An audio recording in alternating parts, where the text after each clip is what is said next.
da la más cordial bienvenida a la serie internacional de conferencias de política pública, cultura. Por favor, silenciemos los micrófonos. Les damos la bienvenida a esta serie de ciclo de conferencias, celebrando académicamente los 10 años de este programa de maestría.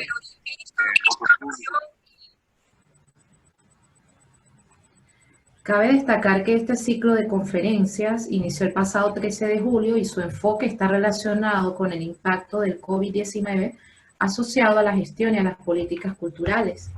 Los ejes temáticos que se estarán desarrollando hasta el 14 de agosto son el liderazgo y emprendimiento, sostenibilidad cultural, autoritarismo y control social, economía y cultura, derechos humanos, patrimonio cultural, consumo cultural, entre otros.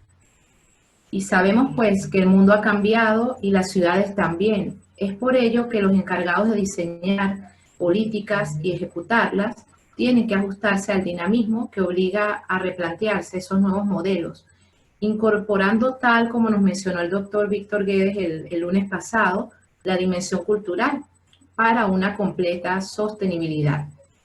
Por eso hoy hablaremos de territorios creativos, y para ello nos acompaña una gran invitada de Brasil, la doctora Ana Carla Fonseca, quien nos disertará sobre territorios creativos, construyendo espacios en donde quisiéramos estar. Agradecemos, por favor, silenciar los micrófonos. A nuestra estimada audiencia, agradecemos sus comentarios en Twitter e Instagram empleando las etiquetas hashtag UCB Maestría Gestión Cultural y hashtag Cultura Post Pandemia UCB.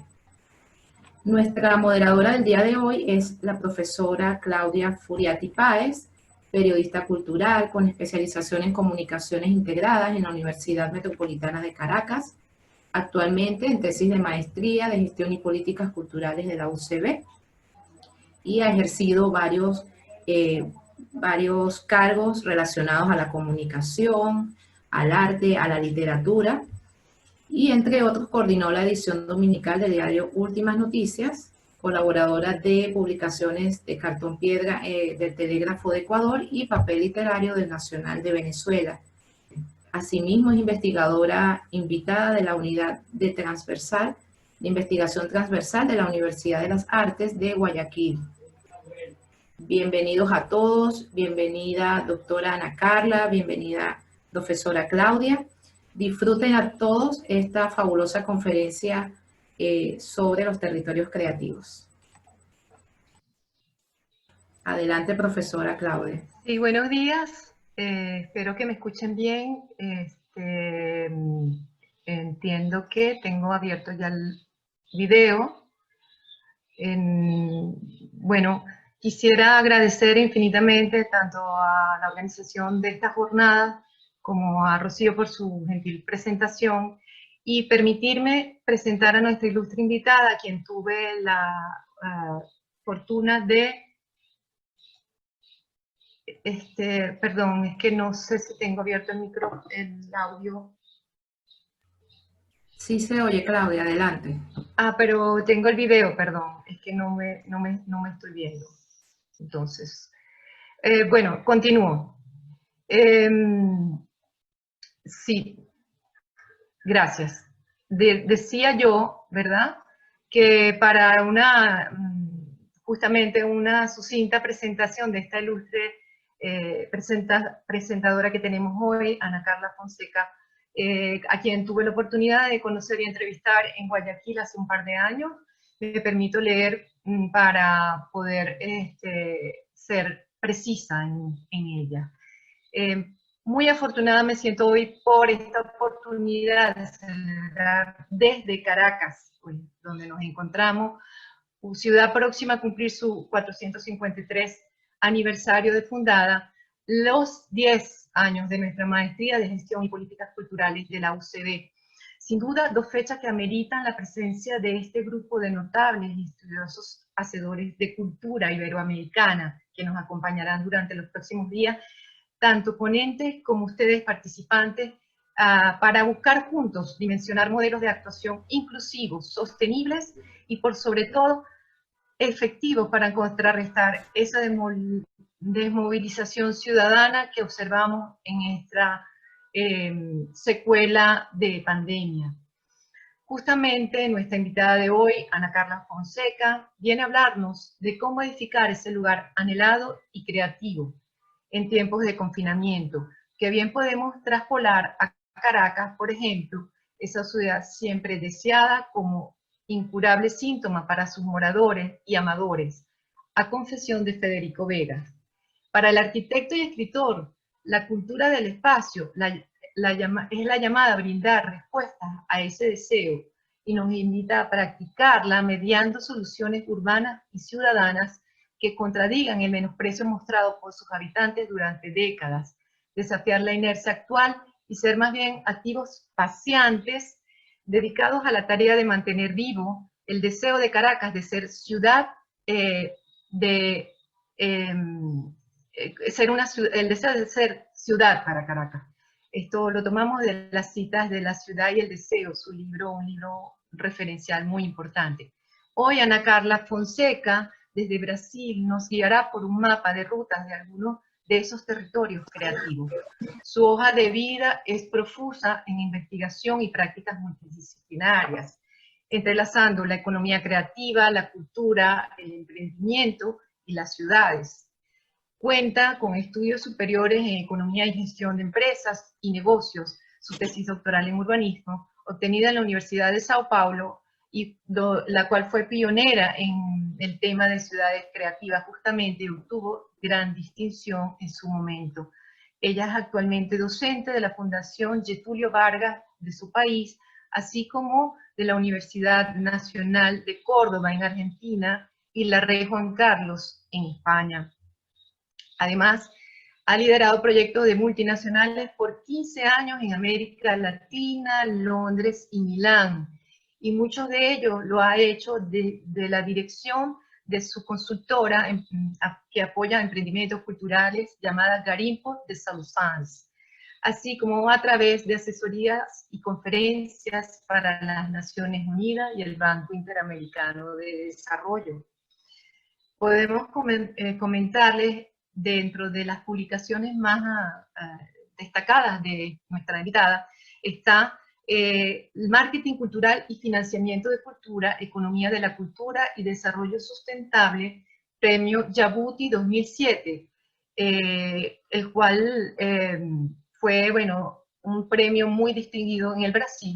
Así como también podemos mencionar la publicación digital Ciudades Creativas Perspectiva, la cual puede consultarse en línea y el enlace se lo estaremos compartiendo durante su disertación.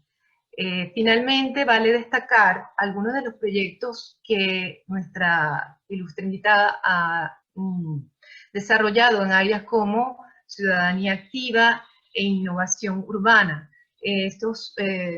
Muchos de ellos han sido para la ciudad de Sao Paulo, pero también otras ciudades de Brasil, y así como unas ciudades en el resto del globo. Estas son Creaticidades, Zampa Creativa y Open City Lab. Pueden consultarlas también en su plataforma Garimpo de Soluções. Finalmente, me gustaría recordarles cómo es la dinámica de hoy, ¿verdad? Ustedes pues, nos van a poder escuchar a Ana Carla durante unos 30 minutos aproximadamente en su presentación, y luego yo voy a hacer una breve relatoría de las ideas más importantes expuestas por la doctora Fonseca. Finalmente daremos entrada al periodo de preguntas y respuestas, donde, bueno, trataremos de hacer una condensación de ellas para que todos puedan participar. Nos despedimos y damos la palabra a la profesora Fonseca, pero antes le recordamos encarecidamente, por favor, mantener videos y micrófonos cerrados de manera de hacer de esta experiencia académica inmersiva un éxito total. Adelante, Ana Carla, muchísimas gracias y feliz jornada.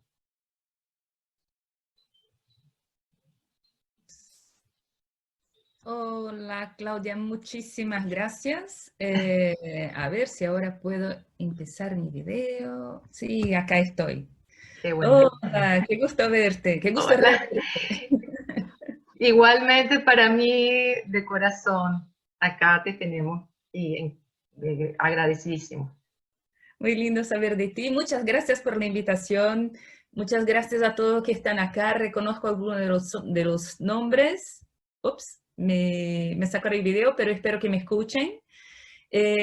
Bueno, una de las cosas que este periodo de cuarentena nos trae es la vida como ella es. Así que bueno, estoy en la habitación de mi hijo.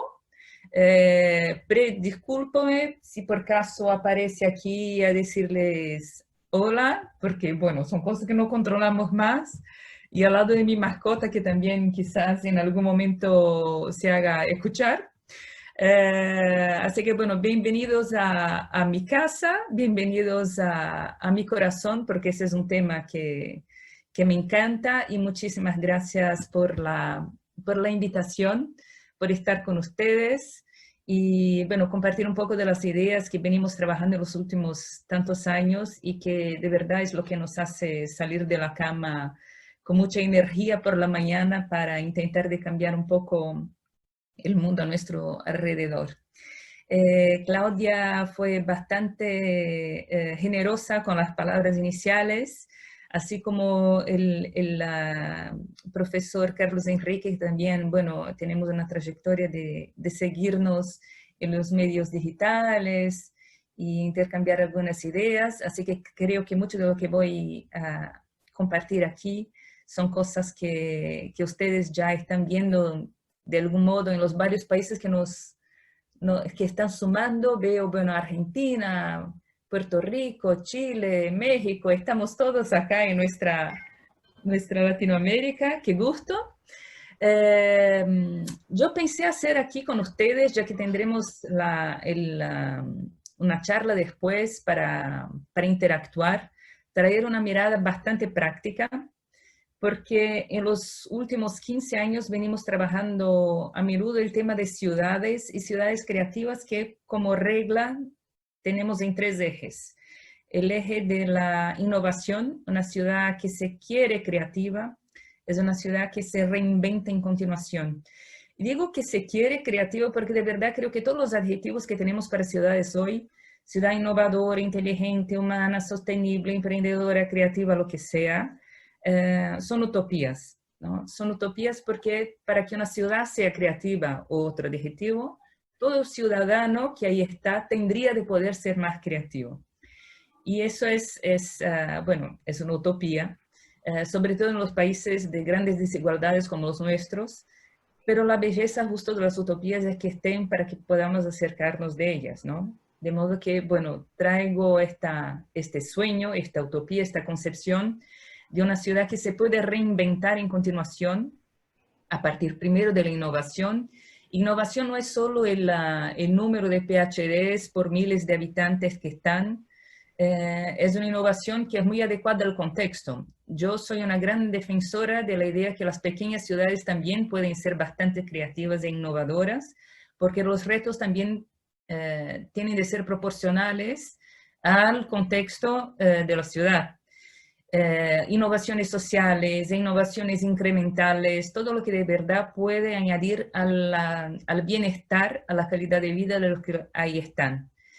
El segundo eje, y solo los nombro y después pasamos a las láminas para darles un poquito de color, son las conexiones. Entonces, conexiones entre áreas de la ciudad o en ciudades más bien chicas, entre ciudades del mismo territorio, porque hay una gran discusión conceptual de lo que es una ciudad, depende, bueno, del número de habitantes, depende de la infraestructura, depende de la base de la economía, no hay una visión unánime en el globo. Así que, bueno, comprendamos un poco la ciudad como este conjunto identitario simbólico que muchas veces es más un territorio que una ciudad en términos administrativos. Conexiones también entre la historia de la ciudad y su futuro. Claudia nombraba, bueno, los 453 años. Si pudiéramos aprender de todo lo que la historia nos brindó a lo largo de la existencia de los territorios, bueno, sería estupendo porque muchas veces vamos repitiendo los errores por desconocer la historia de la ciudad, por desconocer a su identidad, sus talentos, sus singularidades. Conexión también entre público, privado, sociedad civil. El tema de la ciudadanía activa es muy presente en todo lo que es transformación de ciudad. No hay cómo no serlo. La presencia de la academia. Y bueno, por fin, y no menos importante, la cultura de la ciudad. Y por cultura no quiero solo nombrar a las artes y a la cultura en términos de producción, en términos identitarios también, pero la cultura como lo que los romanos antiguos definían como el genius loci, el espíritu de la ciudad, la onda de la ciudad, la vibe de la ciudad. O sea, yo voy a un territorio donde me siento bienvenida, me siento acogida, me siento inspirada. Hay un meme que, bueno, paseó por muchas de las redes sociales, quizás muchos de ustedes lo hayan visto, que era de una cafetería en Estados Unidos que decía, un cafecito, $5. Un cafecito, por favor, $3.50. Buenos días, un cafecito, por favor, $1.75. Que ya da una idea que la ciudad quizás, por lo menos en este momento, en esta área, no era especialmente acogedora. Y nuestros países latinoamericanos, de modo general, son reconocidos por la gente que ahí está. Lo digo desde Brasil, hace muchos años, la empresa brasileña de turismo hizo una investigación con los extranjeros que salían del país y finalmente se creó un eslogan del mejor de Brasil es el brasileño. Y yo diría que el mejor de Latinoamérica son los latinoamericanos, porque nuestra resiliencia, nuestra capacidad de cambiar contextos, nuestra flexibilidad es algo muy característico, ¿no? Y no lo digo por vanidad, lo digo porque es una cuestión que los otros nos reconocen. Entonces, ¿cómo podemos transbordar un poco ese espíritu que nosotros tenemos al territorio y viceversa? ¿Cómo podemos ser más emprendedores para que los territorios también se puedan reinventar en continuación? Y a partir de esa nutrición que está en el aire de los territorios, de las provocaciones, de las inspiraciones, de la diversidad que ahí está, también que nosotros podamos contribuir más a hacer de este territorio un espacio donde de verdad quisiéramos estar y que nuestros hijos y nietos pudieran ser más felices. De modo que lo que pensé en traer para nuestra charla de esta media hora es más que nada en este momento de pandemia, como nosotros como emprendedores, como gestores culturales, podemos quizás ubicarnos en este mundo de cambios y seguir líneas de diversificación que nos permitan a fines del mes pagar las cuentas, ¿no? Creo que la cosa que es más emergencial en este momento es la sobrevivencia, digamos, financiera y mental en términos de capacidad de inspiración, de creación, de creer, de no dejarse perder un poco la energía por el hecho de que no podamos salir en las calles, de aprovechar el espacio público, de hablar con los amigos, de abrazar, porque en términos normales esta charla sobre territorios creativos sería muy ubicada en el espacio público. Entonces, ¿cómo podemos un poco pasar por ese periodo, aprender con él, porque ya que es un peaje tan importante que vamos a pagar como humanidad, cómo podemos quizás cambiar un poco también nuestras percepciones y salir de ese tsunami un poco más fortalecidos de lo que empezamos. Entonces yo quería pasarles un poquito, voy a saltar las dos primeras láminas, porque igual Claudia ya hizo la amabilidad de presentarme, así que a ver si puedo compartir la pantalla y seguimos acá, compartir. ¡Tadán! ¿Ven una pantalla con la mariposita? ¿Sí? Si alguien puede escribir en el chat. ¿Sí? Bueno, perfecto. Cualquier cosa entonces me avisan y saco esto y pongo acá en reducido también. Bueno, acá ya un espía que está siguiendo vino a la otra habitación para decir que está bien. Perfecto. Entonces, una cosa que es importante es que muchos de nosotros, me parece, estamos bastante saudosistas, o sea, extrañamos lo que era el antiguo normal por cuestiones obvias. Pero muchas de las cosas del antiguo normal no es que fuesen especialmente interesantes en términos de relaciones humanas, de retos, etc. Una cosa que quizás sea consensual es que la pandemia está sacando de debajo del tapiz un montón de cosas que teníamos de trabajar y que no estábamos trabajando. Entonces, los retos de las ciudades, las desigualdades, todas las cosas que estamos viendo que de verdad tenemos de resolver de los retos de nuestras ciudades de los siglos XIX, XX, XXI, ¿no? La falta de acceso, un montón de cosas que ahora vamos a trabajar. Pero ¿qué traemos del antiguo normal para ubicarnos en el mismo contexto? A ver, primero, somos cada vez más numerosos. Les paso acá algunas informaciones para que tengamos los mismos datos. Si ustedes toman las informaciones de las Naciones Unidas, la población total en el 2011 era de 7.000 millones de personas. En 40 años, 30% más, ¿no? Un poquito más, 33%. Mientras tanto, la población urbana en 40 años debe de crecer un 75%. O sea, no solamente el mundo crece en una velocidad muy importante, porque ¿qué son 40 años en la historia de la humanidad? Nada, en la historia del planeta aún menos, y la población urbana va a un ritmo aún más grande, lo que por consecuencia nos trae fotos como esta.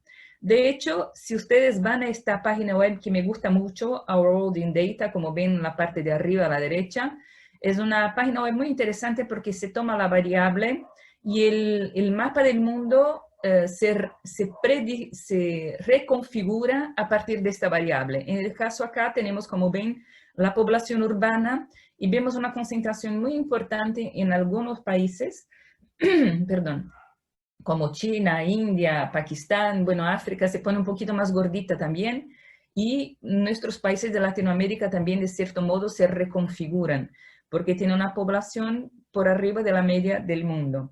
Lo que notamos de modo general es que los países donde los retos son más grandes, de modo general, son los países en vías de desarrollo, ¿no? O sea, los países que también tienen una desigualdad bastante importante. Lo que de hecho hace con que todo lo que vamos a discutir en términos de dónde debemos apuntar en nuestras ciudades, nuestros territorios, para que se pongan más creativos, también es una cuestión, todo eso es muy emergencial, porque si seguimos repitiendo lo que venimos haciendo en las últimas décadas, sabemos que la historia no va a terminar de modo más feliz de la que ya tenemos ahora. Entonces, ¿cómo podemos ir adelante? Si tomamos Sudamérica, perdón por los amigos de Centroamérica y del Caribe, pero para dar un poquito más de enfoque a lo que sería justo a partir de Venezuela, ustedes ven en la comparación de los dos mapas, 52.000, solo las ciudades con más de 20.000 habitantes, ¿no? Los territorios con más de 20.000 habitantes. En la pelotita más chica, de 20.000 hasta 100.000, y después, bueno, como siguen por la leyenda en la parte de abajo a la derecha, la composición de los núcleos más importantes. Y ahí vemos como en 50 años la situación cambió bastante también en nuestros países en términos de aglomeraciones. O sea, hay que trabajar cosas que traemos del antiguo normal y que hacíamos como prácticamente no pasaran, como si no fueran urgentes, como desde el acceso al agua, hasta cuestiones de distribución de oportunidades socioeconómicas. Otra, creo que estás con el micrófono abierto. Bueno, ahora no más. Gracias. Y este es un gráfico que sale del BID. Como ven ustedes, salimos de una serie histórica del 1900 hasta el 2010, que es el último dato que trae. En la vertical tenemos la tasa de adopción de las varias tecnologías que ven ustedes en la parte de abajo. Entonces, el teléfono llevó una eternidad para que fuera adoptado por un conjunto más amplio de la sociedad. La electricidad, los automóviles, la radio. Y ahí, como ustedes ven, a partir sobre todo de la mitad de los años 90, las tecnologías se ponen más rápidamente adoptables. Ese es el impacto de todo lo que es digital.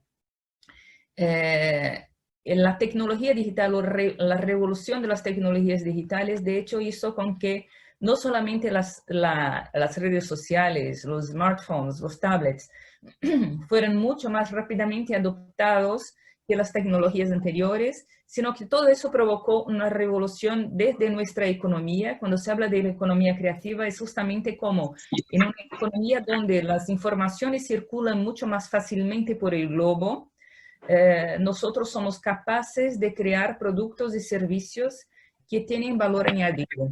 Y cuando hablamos de productos y servicios que tienen valor añadido, son justamente los que no son padronizados, los que no son customizados, no son comoditizados, perdón, son los que pueden traer algo que la gente dice, ah, qué bien, esto trae un valor distinto, trae una diferenciación. Y ahí las artes y la cultura tienen mucho a aportar. Del mismo modo, cuando hablamos de el impacto de las tecnologías digitales, llegamos, por ejemplo, al modo como las generaciones más jóvenes comprenden el mundo. El modo como el cerebro de la gente, de los niños hoy, se desarrolla. La neuroplasticidad es distinta de las nuestras, de los 30, 40, 50, 60 años de edad. Los niños hoy tienen de verdad la parte de los cerebros más desarrolladas, con habilidades que son multitareas, que son muy rápidas, son muy vivos, y nosotros tenemos la capacidad, las habilidades más desarrolladas de los cerebros, más vueltas a la profundidad, a lo que es la continuidad lineal. No es ni peor ni mejor, es solo distinto. Y tenemos que trabajar esas capacidades de modo que sean también productivos para nuestros territorios. ¿Cómo podemos aprovechar los varios talentos de las personas que ahí están para cambiar lo que es nuestra ciudad, lo que son nuestros territorios? De hecho, yo les decía que el antiguo normal no era tan perfecto como muchas veces ahora extrañando lo vemos. Para darles una información, quizás, si ustedes toman, por ejemplo, los libros de filosofía como los de Byung-Chul Han o de Zygmunt Bauman o todos los otros, veíamos informaciones como, para hablar de Byung-Chul Han, ese filósofo coreano docente en Alemania, uno de sus varios libros, y que a mí me encanta, es La Sociedad del Cansancio. Y él dice cómo nosotros miramos, ya eso antes del COVID, como mirábamos al pasado y decíamos, ah, pucha, nuestros antepasados pobres en la revolución industrial estaban ahí trabajando 18, 20 horas en las fábricas con una esperanza de vida de 25, 30 años, o en las minas, porque siempre había alguien diciéndoles, hay que producir, etcétera, etcétera. Pero hoy, y eso en el pre-COVID, trabajamos 24 horas, no desenchufamos, estamos siempre con la sensación de que no aguantamos hacer todo lo que tenemos de hacer, porque es un ritmo muy dictado por las tecnologías digitales, en que nos celebramos lo que hacemos porque siempre miramos las cosas que no hacemos, y eso genera una ansiedad, genera un nivel de depresión que es importantísimo. Para darles un dato, hablando más del país que conozco, que es el mío, que es Brasil, pero no es así tan distinto en nuestros varios países de Latinoamérica. De modo general, Brasil era el número 1 en el mundo en nivel de población ansiosa, con el 9.3% de ansiosos, y el tercer lugar en términos de depresión. Ahora ya hay varias estimativas de la Organización Mundial de Salud que dicen que por todo lo que estamos pasando por el mundo COVID, la cuarta ola de la pandemia no será más viral, será de los desajustes mentales, de depresión, de ansiedad, de automutilación, de todo eso. O sea, ¿cómo nosotros, si miramos de modo un poco más amplio nuestro rol como gestores de políticas culturales y como gestores culturales, podemos trabajar las artes y la cultura de modo a cambiar el territorio donde estamos? Como nosotros podemos al mismo tiempo producir y sobrevivir lo que hacemos y compartir algo y brindar algo a nuestros territorios, de modo que la gente también se sienta con mejor calidad de vida, se sienta con mejor bienestar. Traigo dos ejemplitos muy rápidos acá. Un primero que viene de Montreal, donde la Asociación de Psiquiatras Canadienses Francófonos hizo una alianza con el Museo de Bellas Artes de Montreal, y para varios deprimidos, parte del tratamiento de las prescripciones era que recibieran un voucher para ir al museo y dedicarse una parte del tiempo al contemplar una obra de arte que quisieran, a su opción. Porque no es solo ir al museo, sacar la foto, poner en Instagram y decir, mira, acá estoy con la Mona Lisa o lo que sea. Pero de verdad hacer un análisis de la composición, entrar en el contexto de la obra, dejarse inmergir, analizar los varios elementos de la obra, porque eso hace con que las partes del cerebro que son dedicadas a combatir la depresión, por así decir, sean desencadenadas, sean provocadas. Es importantísimo cuando nosotros nos ponemos delante de una obra de arte y de verdad nos permitimos participar de ella, sea interactiva o una obra misma en que nosotros entramos en el contexto. Todo eso desencadena varias cosas que son muy importantes para que nosotros podamos darnos este momento de espacio, ¿no? Y del mismo modo, en Escandinavia hay un programa muy fuerte en varios países, que son las píldoras o las vitaminas de cultura, y que son programas culturales vueltos a la gente que está desempleada y ansiosa o depresiva, en que por 4 semanas, 3 veces por semana, tienen de participar de actividades culturales conjuntas. Una lectura, una obra de teatro hecha por ellos mismos, un paseo con, bueno, una representación cualquiera, actividades culturales que sean con varias personas. Y es impresionante porque a fines de las 4 semanas hacen estudios con la gente que participó, y la producción de endorfina, que es la proteína que ayuda a combatir la depresión, está en niveles más altos. Lo más interesante en términos de políticas públicas es que es un proyecto que es costo-beneficio, o sea, el precio, el costo del proyecto es más bajo que el costo de tener una persona desempleada, no productiva en la economía, con necesidad de ir al médico, de tomar medicamentos, de hacer toda la parte de tratamiento. Entonces, también desde el punto de vista financiero, es mejor hacer el programa que no hacerlo. Y estas conexiones improbables, justo era lo que yo les decía que es fundamental que tengamos en el territorio. Como nosotros que trabajamos con cultura, podemos acercarnos de la gente que en principio trabaja con cosas que no tendrían nada que ver con cultura y que de verdad tienen mucho que ver con cultura, porque todo está muy vinculado. Entonces, si hay un mensaje que me gustaría dejarles, es que hoy por hoy los retos están cada vez más complejos, y esto exige que cada uno de nosotros sea capaz de hablar otros idiomas. Yo les traigo acá un estudio que me gusta mucho como provocación, que viene hecho a cada año por el Foro Económico Mundial, que se llama, como ven en la parte izquierda de la lámina, Global Risks Report. Esta es la última edición, justo, normalmente lo publican en el primer trimestre, marzo-abril, y como ustedes ven, tiene varios colores. Cada uno de esos colores viene categorizado como de una dimensión. Entonces, ambiental, tecnológico, social, donde está la parte de cultura, y ahí por adelante, económico, etc.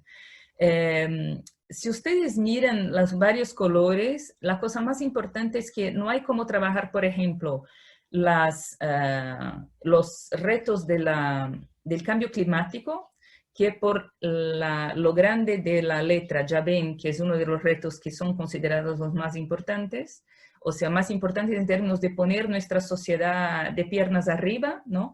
No hay cómo trabajar el cambio climático sin trabajar también el tema de crisis de alimentos. No hay cómo trabajar el tema de crisis de alimentos sin trabajar la migración involuntaria. No hay cómo trabajar la migración involuntaria sin trabajar con el desempleo.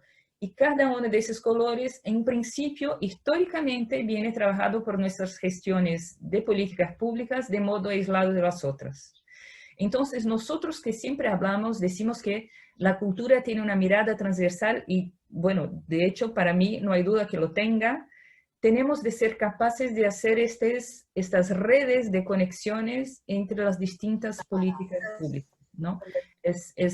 Creo que es el mensaje más importante que tenemos de trabajar ahora. Y también que, bueno, antes del mundo post-COVID tendremos el mundo aún COVID, que es el mundo donde nosotros estamos ahora. Entonces, ¿cómo podemos trabajar territorio, monetización de lo que hacemos y el mundo digital, que gracias a Dios es lo que hoy nos permite tener contacto como lo que estamos haciendo ahora? Y al mismo tiempo, para nosotros que vivimos de eso, vivir, trabajar, crear en el mundo aún COVID. Y justo creo que es ahí que están las oportunidades. Entonces, primero, una cosa muy potente es crear narrativas únicas y lúdicas. Voy a seguir aquí, bueno, algunos ejemplos de los miles que ustedes mismos podrían traer y espero que los traigan en nuestra charla interactiva después, solo para poner la pelota en el campo. Esta es una, para los compañeros quizás que sean de Colombia o que hayan visitado el país, esta es una cerveza Lubyanka que trae cosas interesantes como provocaciones porque tienen con el sabor de marihuana, tiene el sabor de aromas de café, tiene sabor de chocolate para públicos distintos, pero todo muy lúdico, muy divertido, porque justo ahora, más que nunca, para llegar al corazón y a la mente de la gente tenemos de driblar lo que serían las racionalizaciones, ¿no? La gente está tan aturdida, está tan sorprendida por todo lo que es este mundo COVID, que todo lo que es lúdico, lo que es divertido, lo que entra por el reír, por el sonreír, por las emociones, es algo más interesante. Entonces, ¿cómo podemos llevar esa onda a lo que hacemos? Lo que quiere decir incluso trabajar temas duros, temas serios, temas que son difíciles, pero a partir de otros vocabularios, a partir de otras miradas. Esa es una de las ideas que me parece interesante y que claramente permite a la gastronomía entrar por muchos segmentos. Una cosa que nosotros tenemos en Latinoamérica que es muy potente, de hecho, es la gastronomía. Creo que la trabajamos con mucha menos seriedad en términos de cadena, de generación de empleo, de valor no solo añadido, sino compartido, de lo que podríamos hacer. La otra cosa interesante para que tengamos en mente es segmentar.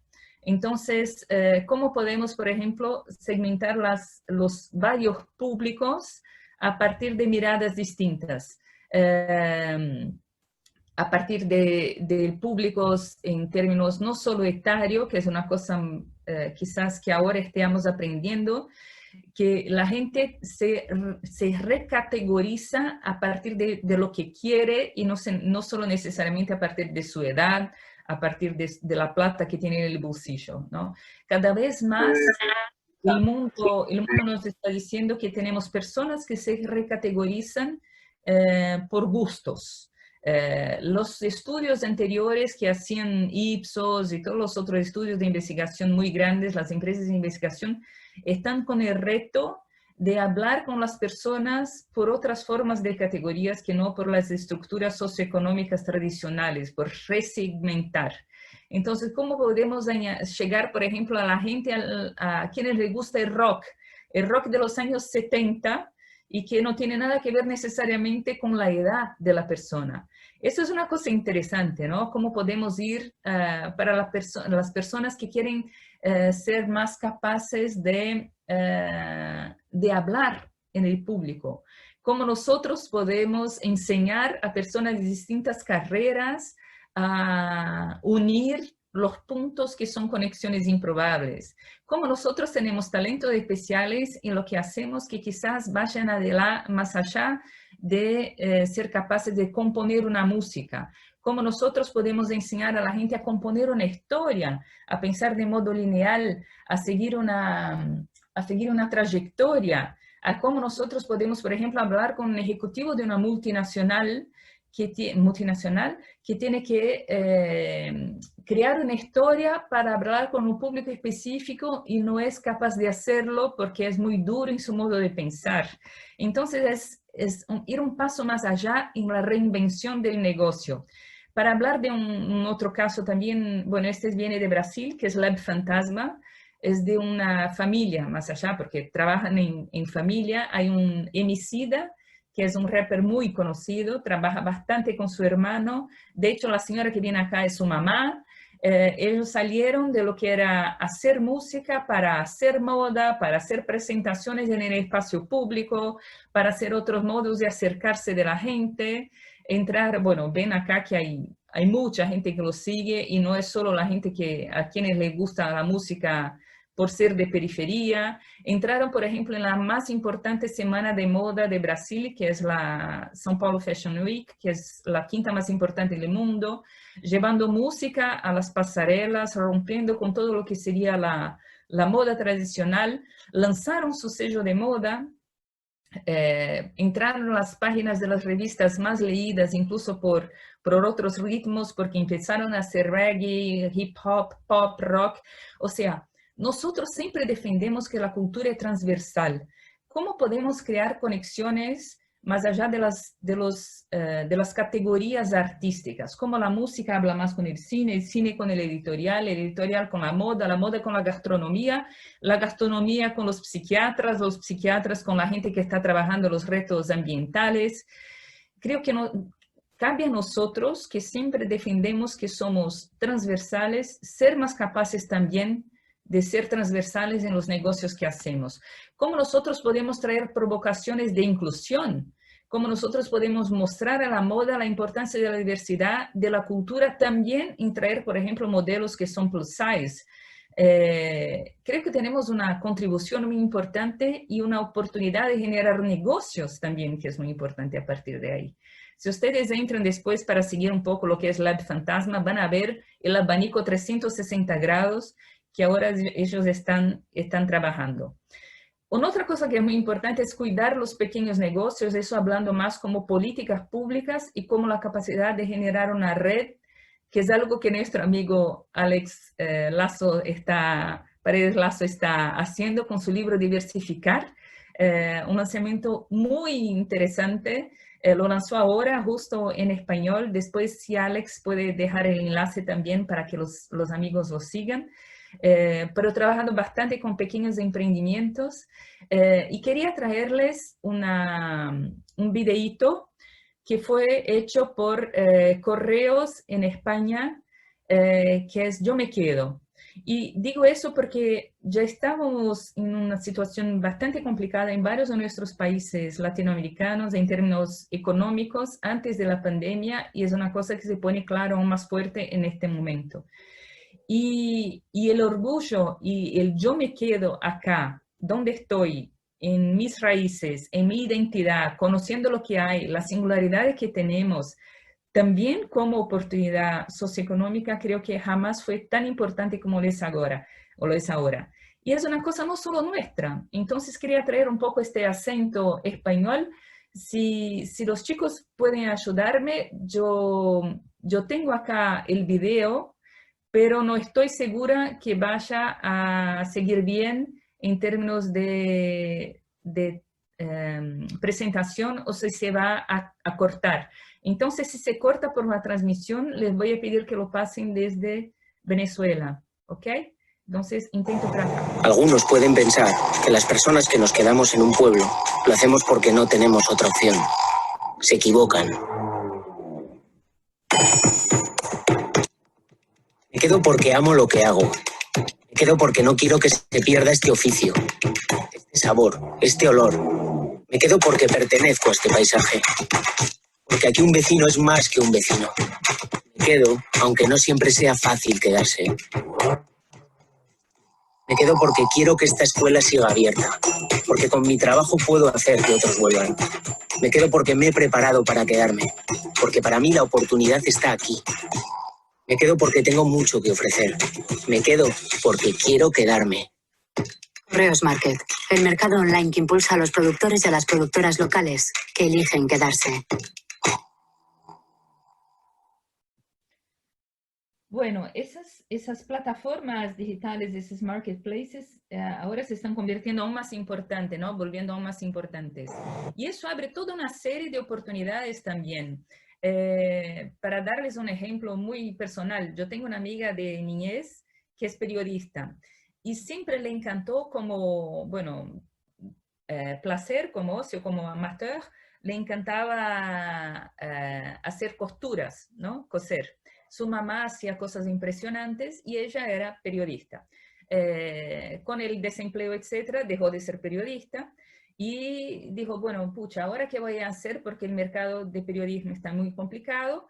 Rescató la máquina de coser de su mamá, que estaba abandonada, y empezó a partir de lo que estamos llamando de pandemia, porque toda la gente está haciendo el pan en casa, ¿no? Toda la gente está redescubriendo la comida, la cocina como el lugar preferido de la casa. Empezó a ver que toda la gente está haciendo, bueno, toda la gente, mucha gente está haciendo pan. Entonces empezó a hacer como canastas con materiales tradicionales de fibras, etcétera, canastas para panes artesanales. Está ganando mucha plata, haciendo una cosa que le encanta, rescatando lo que era su gusto y convirtiéndolo en carrera. Y con una creación de cosas de verdad muy preciosas. Entonces, de verdad, la pandemia nos está cerrando muchas puertas tradicionales, por lo menos temporáneamente. Creo que en el caso de Regina, que es mi amiga, va a ser por la vida, pero está abriendo un montón de otras oportunidades si seguimos lo que dicta nuestra alma, ¿no? Si logramos ser creativos también en el modo de reinventar lo que hacemos. Y para eso hay que experimentar un montón. La gente que trabaja con música y normalmente la gente que trabaja con grandes espectáculos está pasando por una necesidad de reinvención, claro, muy fuerte. Y las cosas más improbables, las cosas más fuera de la curva están surgiendo. Y eso es lindo. O sea, creo que, de nuevo, si tenemos de pagar ese peaje como humanidad, que sea para que podamos hacer rupturas radicales y no solo conjunturales. Rupturas que nos dejen cosas interesantes para después. Y en eso vamos experimentando. Ahora justo en Brasil hay una gran discusión, bueno, ¿cómo vamos a hacer por el carnaval? Que es no solo una fiesta muy tradicional y que genera mucha plata, sino muy vinculada a la identidad de la gente por todo el Brasil, porque cada ciudad tiene su carnaval distinto. Y todavía no se sabe si se hará y probablemente no se hará el carnaval como siempre fue.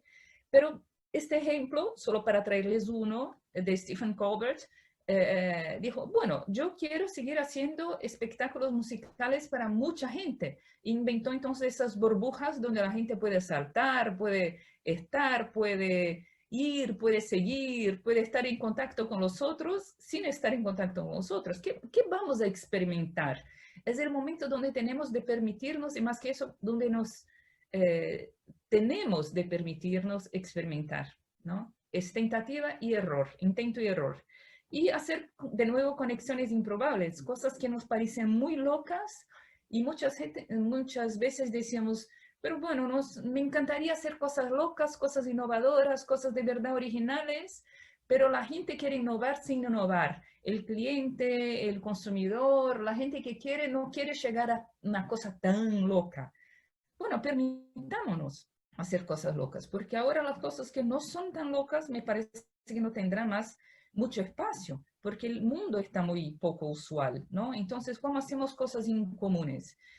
Ayer recibí un meme en que me identifiqué completamente, que decía, no se iludan, la pandemia, solo volverán a ser normales personas que antes de la pandemia eran normales. Estamos pasando por una pandemia, no por un milagro. Y yo dije, qué lindo, voy a volver a ser no normal, o sea, fuera de la regla. Y que seamos así, que aprovechemos, ¿no?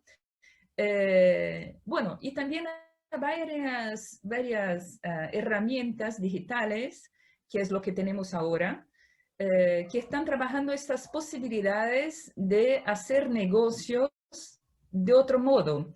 Yo les invitaría a echar una mirada a ese Patreon, que es una herramienta que permite a los creadores de, como ven aquí, distintas modalidades de creación, distintas carreras, desarrollar paquetes para conectarse a sus públicos de modo distinto. Entonces, bueno, como ven, hay el Lite, hay el Pro, hay el Premium, hay el Freemium, hay distintos precios, hay la gente que es más conocida, hay la gente que es menos conocida, y nos ayuda entonces a tener paquetes de herramientas para llegar a distintos públicos que paguen precios distintos. Quizás mi público no pueda o no quiera pagar $100, pero quizás quiera o pueda pagar $2. Entonces nos ayuda un poco a ver cómo podemos proponernos en el mercado para conectarnos a nuestros varios públicos según nuestras capacidades, nuestros niveles de conocidos, bueno, nuestro apetite también en el mercado.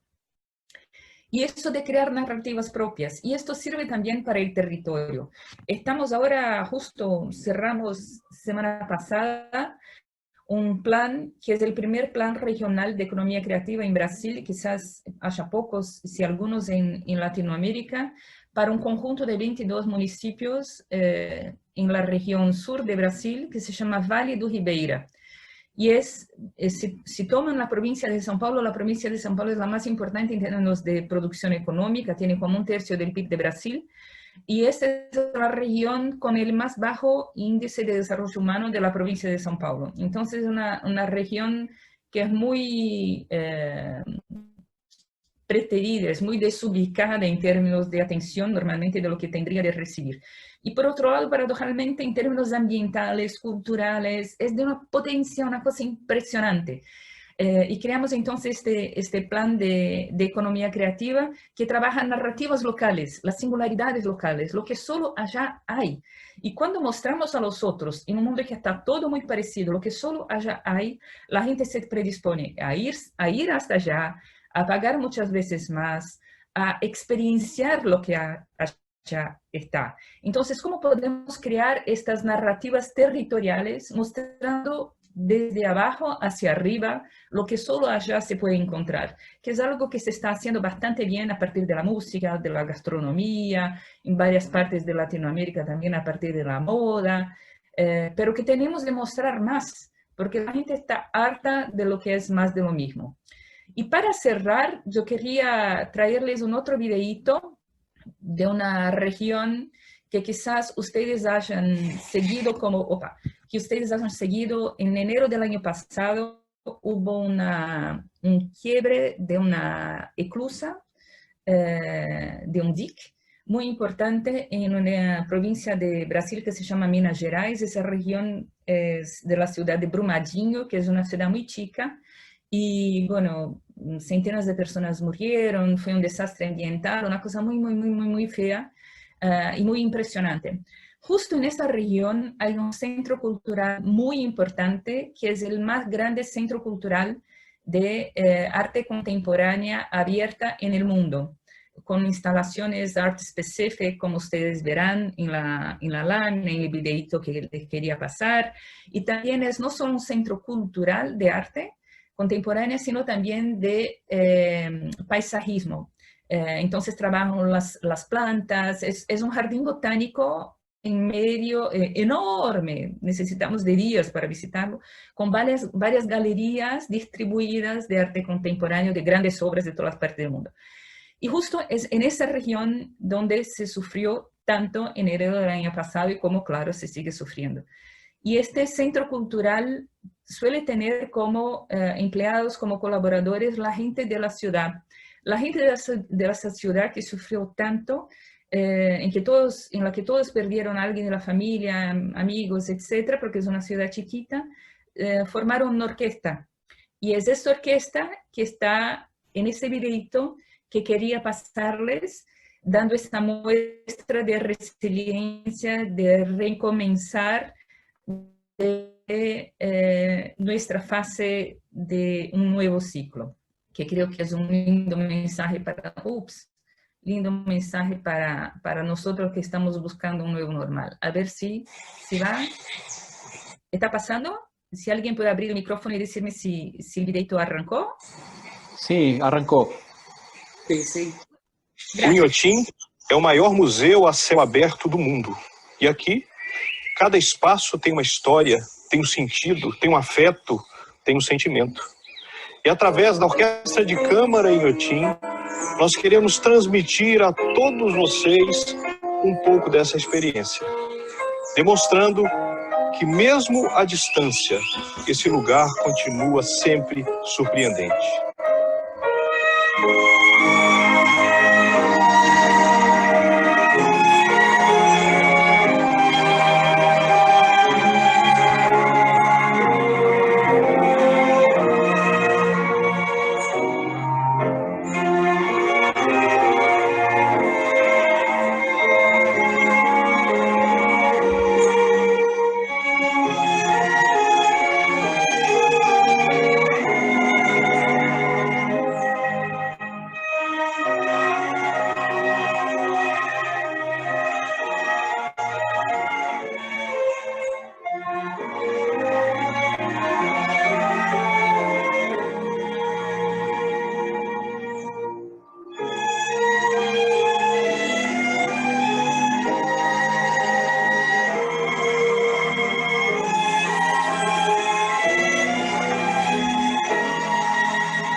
Bueno, es eso.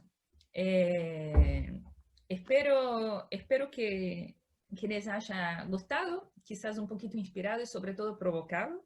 Me avancé en el tiempo, es muy difícil hablar de todo eso sin avanzarme. Pido perdón a Claudia y a Carlos Enrique, al profesor Carlos Enrique. Y ahora creo que la pelota está con ustedes para nuestra charlita por el tiempo que puedan. Y mientras tanto abro acá el chat para ver un poco los comentarios si hay ya alguna duda. Claudia, muchas gracias. A ti, de verdad, por esa excelente intervención. Creo que Ana Carla nos está escuchando, o soy yo la que tengo, ¿no? Tengo el audio. ¿Sí? ¿Sí escuchas? Bueno, sí, perfecto. Si hay un poquito de delay. Estamos ahora para hacer una breve relatoría, para darle oportunidad a ustedes que puedan interactuar con Ana Carla y formular sus preguntas sobre lo expresado. Me permito hacer estos apuntes, ¿no? Lo primero que nos dijo fue recordarnos los 3 ejes primordiales de una ciudad creativa, que pues ella coloca en lo que sería la innovación, por supuesto las conexiones, probables o improbables, y por supuesto la cultura como eje mediador, como el entramado donde podemos, por supuesto, articular todo esto. Seguidamente nos explicó, ¿verdad?, que de ese antiguo normal, que es el momento que, digamos, divide la pandemia, hemos heredado, ¿verdad? Sobre todo concentración y densidad poblacional a unos niveles que se proyectan, digamos, alarmantes, por decirlo de alguna manera, para lo que sería la mitad de este siglo. Ella habla de una proyección de casi el 75% de aumento de la población, sobre todo en las zonas urbanas concentradas, ¿no? Nos comenta además que dentro de esa herencia de este momento, mundo COVID, como lo quieran llamar, tenemos el hecho de que somos más digitales, pero también más complicados y más complejos. Eso nos hace establecer una convivencia de ecosistema bastante complicado, vulnerable e insostenible. Mencionó la crisis alimentaria, la pérdida de la biodiversidad, las gobernanzas nacionales fallidas, que bueno, somos bastante testigos de ello, ataques a la ciberseguridad seguramente, la estabilidad social también. Comentó además que un poco antes de avanzar, antes de ir a ese post-pandemia, que todos anhelamos llegar allí en algún momento, debemos focalizarnos un tanto en el aquí y ahora, en esto de un mundo complejo y en curso confinado, ¿verdad? y buscar allí las alternativas, las oportunidades en la alfabetización digital, en la procura de la monetización de proyectos que estemos emprendiendo, en lo cultural, y por sobre todo en nuestro hacer ese territorio afectivo, ese territorio creativo posible. Entonces, finalmente señaló 7 acciones concretas desde lo individual y colectivo que podrían ayudar a conquistar ese lugar al cual queremos pertenecer, ¿no? Ese utópico lugar pero por supuesto posible. Habló de las narrativas lúdicas, de la segmentación, de la productividad, del impulso a las pequeñas emprendedores, a la experimentación y, por supuesto, las conexiones improbables de las cuales muchos de los que estamos aquí hemos impulsado y seguiremos haciéndolo. Y como cierre y colofón, y no menos importante, el metarrelato inspirador. Por ello, nada, pues agradecemos, estas como son las líneas, ejes macros de su intervención. Y bueno, ahora vamos a iniciar las preguntas. Yo me permito hacer la primera, y bueno, por supuesto, ustedes la continuarán. Quería referirme a un artículo reciente del arquitecto y investigador Enrique Larrañaga, que hiciera hace pocos días en 5.8, y donde él hablaba de la pospandemia y la pospandemia híbrida, por aquello de los aspectos positivos y negativos que nos va dejando esto, y planteaba como una acción concreta, creativa, el integrar o ensamblar la identidad individual con la entidad ciudadana, la identidad individual con la entidad ciudadana. Preguntamos a Ana Carla si esto sería una forma de conexiones improbables, y si nos pudiera ejemplificar con alguna experiencia reciente. Gracias. Gracias, Claudia. Mira, yo no conozco la línea de pensamiento del arquitecto, pero porque por donde yo comprendería lo que él dice, creo que hay una simbiosis muy interesante entre lo que sería nuestra identidad y lo que es la identidad de la ciudad. Eugenio Slotti, justo al que me refería antes. Porque es interesante eso, ¿no? Nosotros somos muy distintos de nuestros co-ciudadanos, de nuestros vecinos, pero cada uno de nosotros, de cierto modo, crea como un ingrediente para esa gran receta que es el territorio. Y eso es la cosa linda, porque es de esa diversidad de identidades que surge el gusto especial de la ciudad, del territorio, del conjunto de ciudades. Bueno, cuando hablamos de una aglomeración de varias ciudades, o regiones metropolitanas o ciudades chicas. Entonces, una cosa que me parece interesante, por ejemplo, si tomamos hace un mes más o menos, estamos hablando con compañeros de La Estrella, que está en la región de Antioquia. Y ellos decían justo cómo les gustaría tener una identidad propia en esa gran aglomeración de Medellín. Y hablaba entonces de la diversidad ambiental que tiene, etcétera, etcétera, etcétera, y cómo ellos individualmente, como habitantes de La Estrella, se identifican con lo que es la entidad de La Estrella, y sin embargo también se identifican como una gran región territorial que abarca Medellín. Y creo que no sé si es exactamente a eso que se refiere el compañero arquitecto, pero es como yo vería la cosa, ¿no?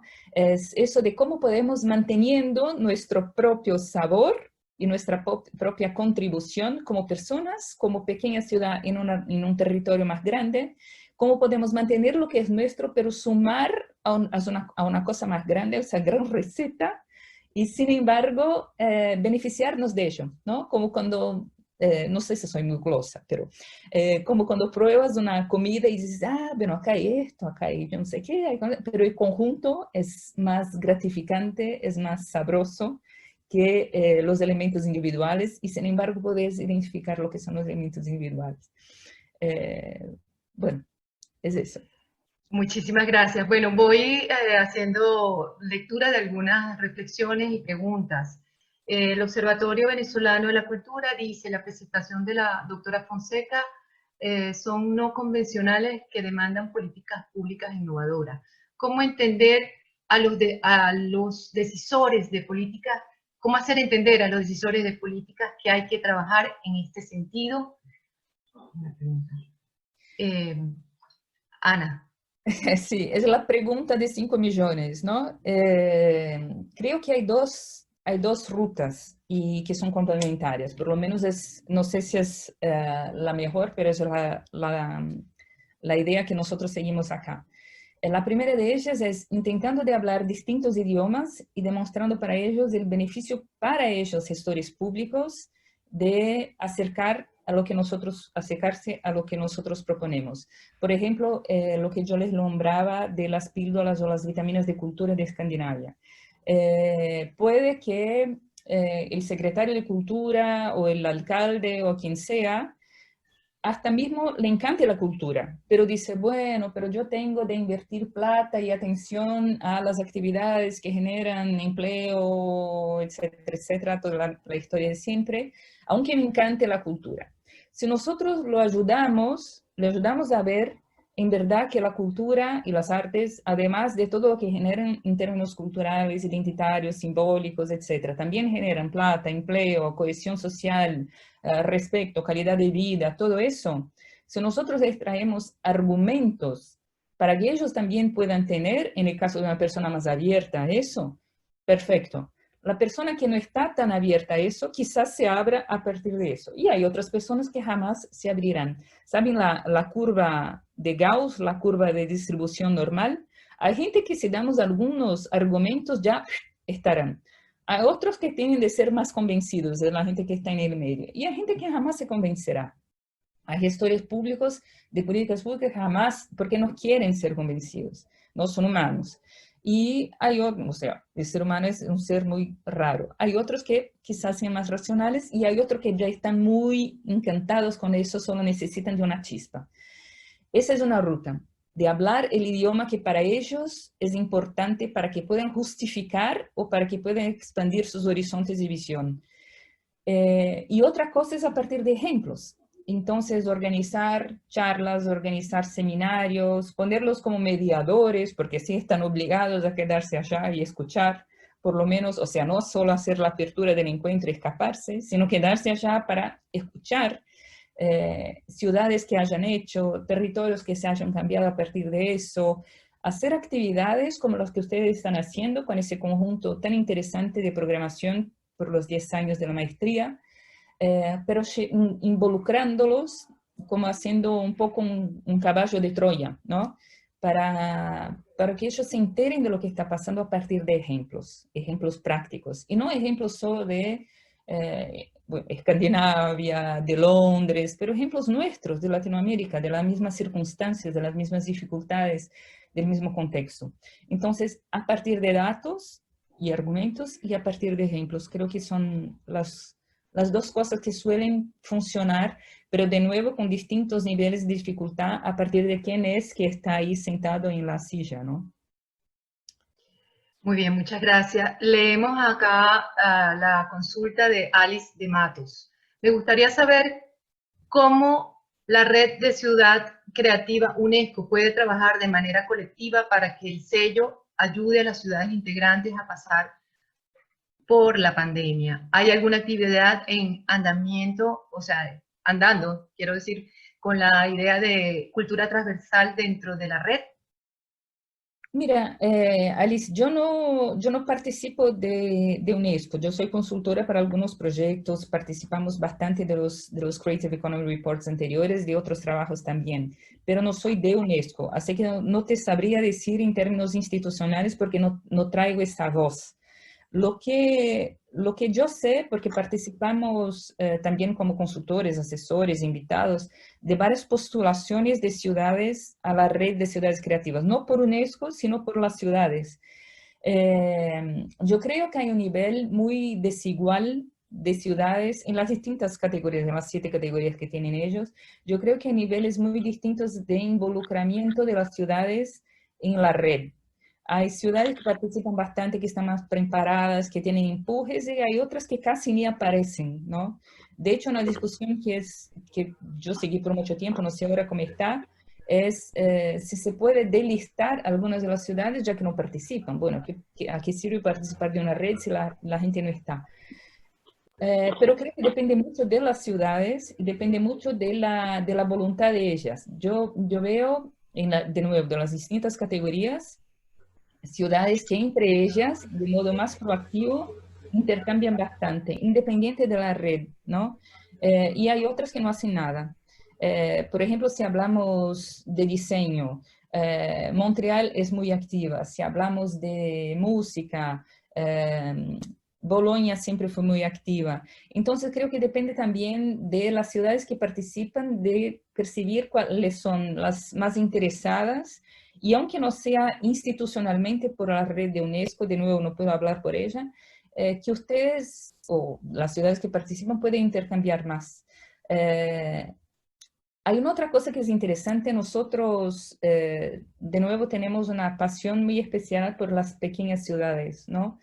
Y vemos un momento de reflujo curioso. No sé si pasa igual en todos los países, pero acá, por lo menos en Brasil, vemos mucha gente que está saliendo de las grandes ciudades y yéndose a las ciudades más bien chicas por la pandemia y percibiendo que se puede quedar ahí, que puede trabajar a partir de ahí. Y para la gente que es de la ciudad chica también, que pensaba, bueno, yo para ser alguien tengo de salir de acá, tengo de ir a la gran ciudad, ahora está percibiendo también por autoestima y por la presencia de los otros que es posible quedarse ahí, ¿no? Entonces es un momento interesante de cambio, porque antes había un flujo, sigue habiendo, muy grande de las pequeñas ciudades para las ciudades medianas, de las medianas a las grandes, de las pequeñas a las grandes. Y ahora hay un cambio interesante que no sé si va a durar o no, pero hay. Y una provocación interesante que estamos justo con Alex y otros compañeros discutiendo es la formación de una red de pequeñas ciudades creativas, que independa de la categorización artística, pero que pueda, a partir de esa lógica de singularidades, de transformación, etcétera, tener una visión más transversal y ahí intercambiar más. Así que creo que hay mucho espacio para que las ciudades intercambien más. También a partir de ejemplos, porque si me preguntas hoy, bueno, ¿tendrías ejemplos interesantes en los varios países de Latinoamérica de ciudades de distintas tallas, de escalas, que están haciendo cosas interesantes? Sabemos porque estuvimos ahí o porque conocemos a alguien allá, pero no hay un intercambio más institucionalizado, canales más claros, donde puedas encontrar información. Entonces creo que hay mucho espacio para que organicemos cosas así.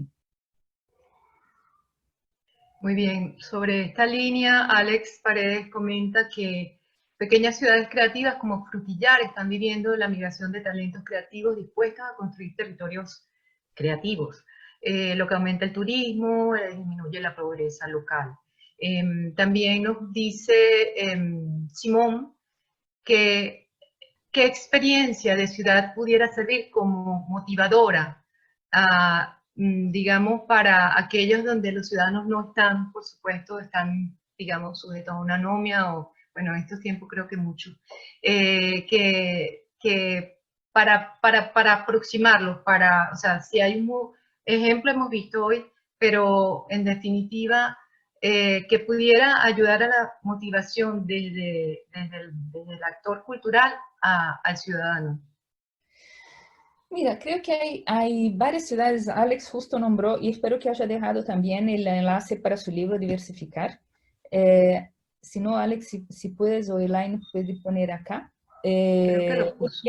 Frutillar es un caso muy interesante en Chile, en el sur de Chile, con la música y no solo.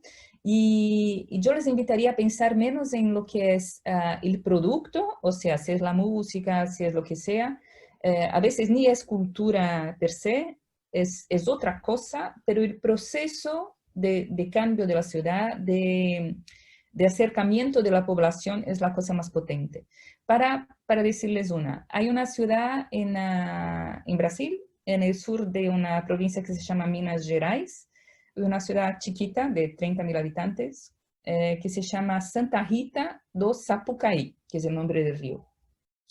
Y Santa Rita tiene una historia muy curiosa, ¿no? Como normalmente esos cambios suelen tener, ¿no? Cada uno tiene su anécdota, y es la cosa linda, de nuevo, la narrativa. Es una ciudad que hasta ahora tiene olor a café, porque es una región muy productora de café.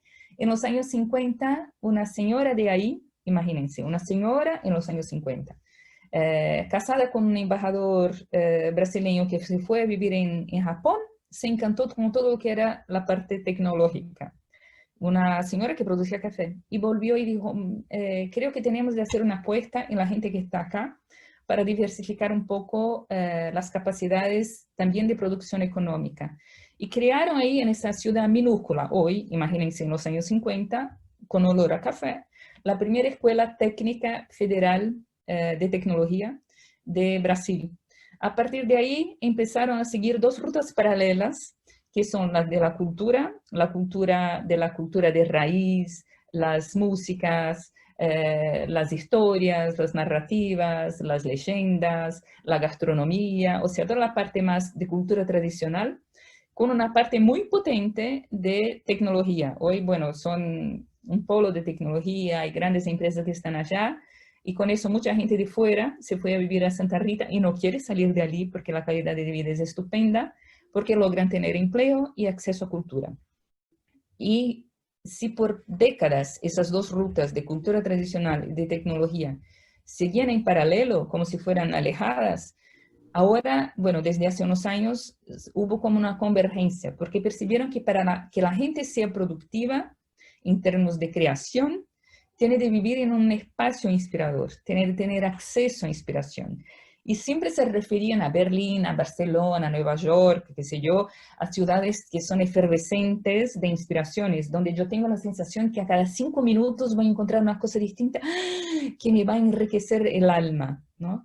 Y eso va a dar el clic de la creación, de la innovación, etcétera, etcétera. Y percibieron que no hay que buscar en Barcelona, o que son ciudades lindas, pero bueno, se puede tener eso donde estoy. Y esa convergencia produjo una cosa muy importante que está ahora haciendo con que Santa Rita do Sapucaí sea vista como un ejemplo, un estudio de caso muy potente por convergencias improbables, ¿no? Y así como esta, creo que hay un montón de otras historias de ciudades, cada una desde una trayectoria distinta, que están percibiendo que hay convergencias que hacen con que puedan ser cada vez más creativas. Y como procesos, como la gente de la ciudad participa, la ciudadanía activa es fundamental, ¿no? Para que no sea una cosa de afuera hacia adentro, de arriba hacia abajo, cómo la gente puede transformar, cómo la gente puede ser involucrada en esos cambios. Si la gente no quiere, no cambia, ¿no? Y eso de, bueno, hay un eslogan de una ciudad así o de una ciudad no sé qué, no funciona tampoco, porque el turista solo va a la ciudad y vuelve si cuando va percibe que la gente está feliz. El gran embajador de la ciudad es el ciudadano, no es el eslogan turístico, ¿no? Entonces, es una cuestión, de nuevo, de buscar cuáles serían las singularidades y a partir de eso desarrollar un proceso. Y fíjense que muchas veces, hablando de políticas públicas, fíjense que muchas veces el gobierno viene después de años, viene cuando percibe que hay algo ahí que está funcionando. Fue así, por ejemplo, con la Semana de Moda que yo les nombraba. Por muchos años, la gente de la moda en Brasil, que ahora es un gran éxito, etcétera, peleaba sola. El gobierno creía que la moda era la cosa muy chic, etcétera, y no la cadena productiva que más emplea mujeres en Brasil, ¿no? Si tomamos toda la cadena. Entonces, es interesante ver porque el gobierno, por principio, es más reactivo. Y muchas veces tiene de serlo, porque bueno, es lo que impone el orden, son las reglas, etc. Y la chispa no sale tantas veces del gobierno. El gobierno tiene de venir después. Es claro que tiene de venir en algún momento, y nuestra ansia es de cuándo va a venir ese gobierno. Pero son esas provocaciones que salen de nosotros, que salen de la gente que está haciendo, ¿no? Entonces, bueno, me alargué, pero creo que suman las reflexiones. Siempre agradecido por tu valioso aporte. Voy a hacer una condensación acá de preguntas sobre la migración, justamente, el fenómeno en el caso venezolano, por ejemplo. Esto modifica el concepto de ciudades creativas y si es así, cómo él tiene el sentido de identidad y de esas narrativas dentro de esta particular situación y crisis, ¿no? De las movilizaciones por éxodo. Mira, es una pregunta súper interesante. Yo no estoy segura de poder contestar porque no es una situación que yo conozca dentro, no la viví. Siempre pensamos al revés de nuestros países, como en el caso de Venezuela también, de ser un país de personas que llegaron y no de personas que se fueron. Con mucha migración interna, claro, pero no con gente que salió. Pero por lo que seguimos de México, por ejemplo, no sé si Ernesto ahí está y podría añadir algo también de El Salvador, de otros países que son países de mucha inmigración. Es interesante porque mi sensación, y de nuevo pido disculpas porque es una sensación, no es una respuesta terminada, es que cuando hay gente que sale, la gente que se queda de las dos una, o se pone cansada, o se pone, porque son fases, o se pone como la más gran defensora de lo que sigue. Les doy un ejemplito que ahí sí yo viví y quizás pueda ser interesante, que viene de una ciudad, hablando de la red de ciudades creativas de UNESCO, participamos de la postulación de una ciudad a la categoría de música, una ciudad de 3.000 habitantes, imagínense, creo que fue la ciudad más chica que jamás se postuló, y por eso justo hablaron de modo más territorial. Es una ciudad de Portugal, en la frontera que se llama Nova. Uy, Dios. Disculpen, cierren el micrófono, por favor. Gracias. Se llama Idaña Nova porque ya existió Idaña la Vieja en el tiempo de los romanos y se destruyó, y Idaña Nova estaba yendo por la misma ruta, porque imagínense una ciudad, un pueblito de Portugal donde hay las deudas de negro, etcétera, típica de las aldeas, ¿no? Y toda la gente se había ido, los jóvenes se habían ido, etcétera, y se quedaron los abuelos con casas abandonadas y todo eso. Y Idaña Nova entonces intentó, a partir de esa gente, de la Cámara Municipal y de algunos jóvenes que decían, pero no es posible que esa ciudad termine, hay que hacer algo distinto, empezó a rescatar lo que había de singular en la ciudad. Perdón, sí, escribo. Idaña Nova. A ver, enviar a todos. Lo que había de especial en esa ciudad. Y percibieron que la música era muy identificada con las raíces de la ciudad. El tanto de conservatorios, los instrumentos musicales. Hay uno, por ejemplo, que se llama dufo, que es como un pandero cuadrado.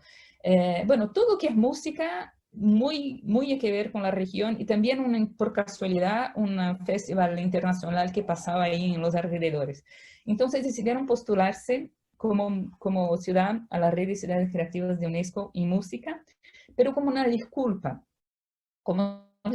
para que la gente mirara a Idaña Nova y a la región con ojos un poco más condescendientes, un poco más interesados, y a partir de eso transformar el territorio en un territorio de bienestar. Y de bienestar porque justo si tomamos todas las estadísticas de ansiedad, de depresión, de todo eso, todo lo que la gente ahora, pensando en la prepandemia, y no creo que vaya a ser distinto en la post-pandemia, necesitaba era dónde estar bien, dónde comer orgánico, dónde olvidarse del reloj, dónde hacer tratamiento, masoterapia, etcétera, etcétera, donde estar en contacto con la naturaleza, porque hay un montón de estudios científicos que ya dicen que comprobadamente si uno está en una habitación en el hospital y tiene una ventanita por donde se ve un árbol y el otro está en la misma situación física y de salud y está en una habitación donde en la ventanita no veo nada de verde, la gente que ve verde, que se conecta de algún modo con la naturaleza, tiene una progresión que es habitualmente mejor que la gente que no se conecta con la naturaleza. Nos olvidamos que hasta 2000, 30.000, 10.000 años, todavía seguíamos en migraciones, ¿no? O sea, la gente era distinta, éramos colectores. Entonces, esas reconexiones son súper importantes. Y presentaron entonces a partir de la disculpa de la música a Idanha Nova como un territorio de bienestar. Y es interesante esto. Y es una ciudad o un territorio de inmigrantes. A partir del momento en que se repropusieron, y claro, trabajando los emprendimientos y todo eso, muchos de los jóvenes que se habían ido sin querer haber salido, empezaron a volver a Idanha Nova. No sé si se va a concretar, pero es un proceso que está en curso. Y así que, claro que las situaciones son distintas porque los contextos, las circunstancias son distintas.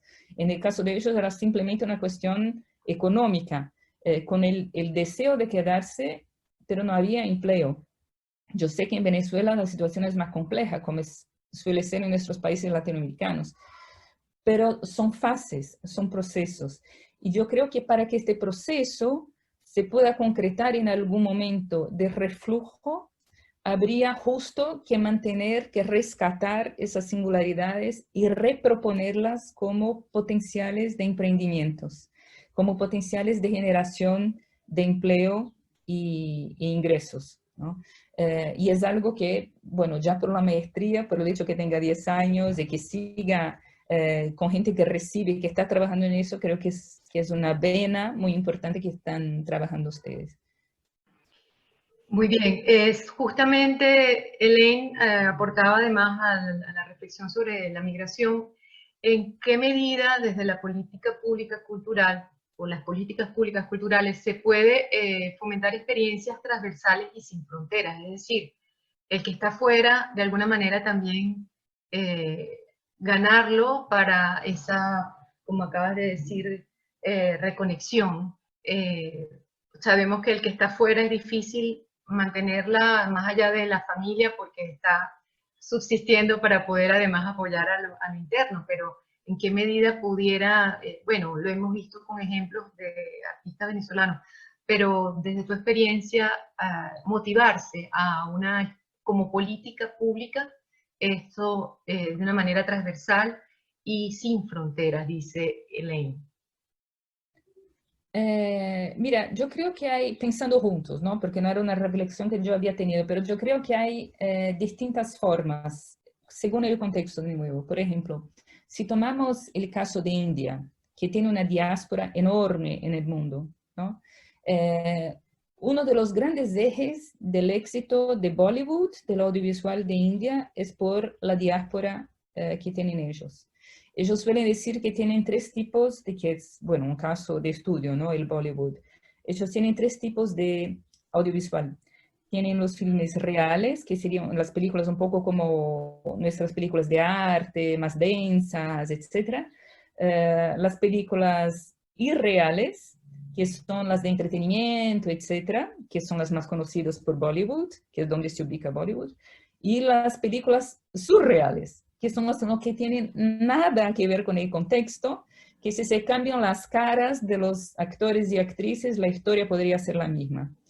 Yo creo que si los que están afuera logran conocer afuera lo que son sus creaciones reales, es interesante porque también expanden lo que sería la cultura de su país para un grupo que de otro modo no la conocería, ¿no? Y eso ayuda a hacer un interés y por ende una cierta presión a que las políticas del país, sea por interés externo, sea por interés económico interno, empiecen a mirar su propia cultura de un modo distinto. Entonces, a partir de afuera se puede hacer una cosa interesante.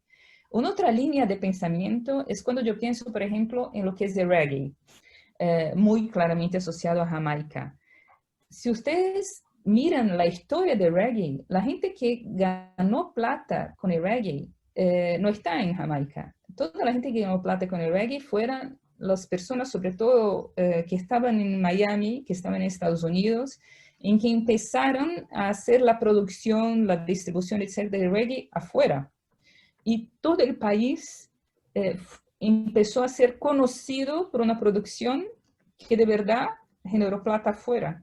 Entonces, la pregunta que yo siempre me quedé cuando trabajando con Jamaica era, y creo que la idea es la misma, ¿cómo podríamos, a partir de un interés que se genera por una historia que viene asociada a una manifestación cultural que es tan nuestra, garantizar que la plata también se quede acá? Porque no basta que sea conocido afuera, pero que la gente que la está haciendo también se beneficie de eso. Y de nuevo, si las políticas públicas empiezan a ver que hay cómo generar ingreso, empleo, calidad de vida, etcétera, a partir del interés que hay por esas manifestaciones, de nuevo motivadas por afuera, es muy difícil que no se conecten de algún modo. Pero, de nuevo, nuestros gestores públicos, y esa es una cuestión humana, están en distintos puntos de esta curva, ¿no? Los que quieren pero no saben cómo, los que todavía no saben, pero puede que se interesen, que están en el medio, y la gente que está en esta partecita jamás se interesará por nada y que está ahí porque está ahí. Entonces yo creo que cada vez más que tenemos de apuntar a estos que basta pues, una chispa que ya hacen, y sobre todo crear argumentos y casos y datos y cosas que puedan ayudar a esta gente que expanda, porque es la masa crítica que hace la diferencia, ¿no? Que expandan su visión de lo que estamos hablando. Muy bien, bueno, tenemos muchas reflexiones, realmente agradecemos la participación de nuestra audiencia, que además pues, es, por supuesto, experimentada en la materia y todos tienen grandes, digamos, conocimientos para darnos. Y bueno, Ana Carla, te pedimos simplemente darnos como una última idea de cierre, agradeciéndote enormemente que hayas podido disponer esta mañana de acompañarnos en estas jornadas que tanto pues queremos proyectar, porque son 10 años y como bien dice, queremos sean muchos más, 10 décadas posibles. Entonces, nada, te dejamos el micrófono para tu despedida por ahora. Muchísimas gracias. Bueno, primero, felices cumples, ¿no? Enhorabuena, que sean de verdad más y más décadas en un creciendo, ¿no? Porque es encantador el trabajo que hacen y con la calidad que hacen. Muchas gracias por la invitación, por la oportunidad de estar en contacto con tanta gente interesante, que reflexiona, que inspira, que provoca. Creo que es de las provocaciones que expandimos también nuestras miradas. Y bueno, estoy intentando seguir todos los comentarios que hicieron, porque así también aprendemos con lo que ustedes traen. Quería dejar solo un pedido, que sigan el Facebook, el LinkedIn o lo que quieran de Garimpo de Soluciones. Alejandro puso el enlace de la página nuestra, porque todo el portafolio de los últimos 17 años, y son más de 700 charlas, más de 50 curadurías, proyectos especiales, bueno, todo lo que no es consultoría privada, que no podemos, todo el resto está disponible online. Entonces, los libros, cuando hay enlaces para las charlas, entonces como inspiración creo que es bastante interesante, pero muchos de los proyectos que hacemos, por ejemplo, una hora que hacemos para Facebook que se llama Hackeando Futuro, son encuentros mensuales o 2 veces al mes sobre temas transversales. El último que hicimos fue anteayer sobre salud y bienestar. Son muy provocativos, son muy interesantes y intentamos de hacerlos lo más posible virtuales. Entonces, hay siempre muchas cosas que están pasando que nos encantaría que pudiéramos quedarnos en contacto. Entonces, si pueden seguir el Instagram, Facebook o lo que sea de Garimpo de Soluciones, fantástico, porque así también tenemos acceso a ustedes y vamos haciendo esas redes informales que son finalmente las que hacen mucha diferencia en el día a día. Y de nuevo agradecer la participación de los amigos de Venezuela, que es encantador estar en contacto con ustedes. Yo les confieso que solo estuve una vez en la frontera cuando subí al Monte Roraima, entonces les debo una visita y que será un gusto enorme para mí, pero también de otros países, porque vi que hay de un montón de otras partes de nuestra región tan rica y con tanto por hacer y con tantas cosas que ya hace y que ni sabemos, por haber participado. Claudia, un gusto reencontrarte. Carlos Enrique, muchísimas gracias por las trayectorias que convergen. Y bueno, una linda secuencia de programa. Vi que hay, bueno, Luis Bonet, Ernesto Piedras, Alfonso, tantos amigos queridos que sumarán a esta programación que de verdad está a 10 puntos. Así que, queridos, muchas gracias. Muchas buenas rutas y una excelente tarde para todos. Gracias. Y a la Ale también, Ale Castañeda, que es socio de Garimpo, asociado a Garimpo, es argentino, así que estamos ya en la región también. Gracias. Gracias, Claudia.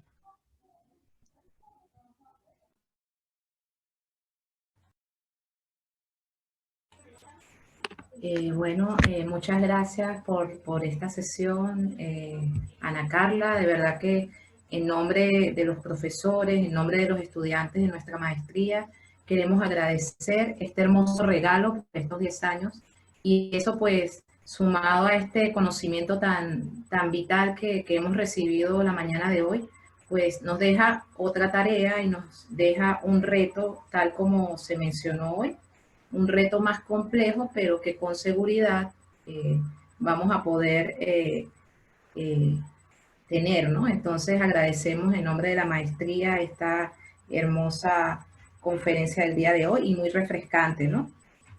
Como gestores culturales lo volvemos a enfocar el día de hoy. Tenemos ese desafío y tenemos esa gran tarea como agentes de cambio que podemos ser. A todos nuestros asistentes del día de hoy. También muchas gracias por estar aquí y permanecer atentos a toda la conferencia y queremos reiterarles la invitación para el viernes 17 de julio a las 10 de la mañana hora Venezuela, también con la interesante ponencia titulada Gestión Cultural en tiempos de ermitaños conectados con nuestro querido profesor Tulio Hernández, que está en Colombia, gestor cultural de larga experiencia y director de la Cátedra Permanente de Imágenes Urbanas. Así que no olviden agendarlo. Los invitamos también a poder conectarse por las redes sociales, dejar sus comentarios de las impresiones del día de hoy a través de las etiquetas UCB Maestría Gestión Cultural y hashtag Cultura Post Pandemia UCB. Gracias a todos, gracias nuevamente, doctora Ana Carla, y feliz miércoles.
Chao.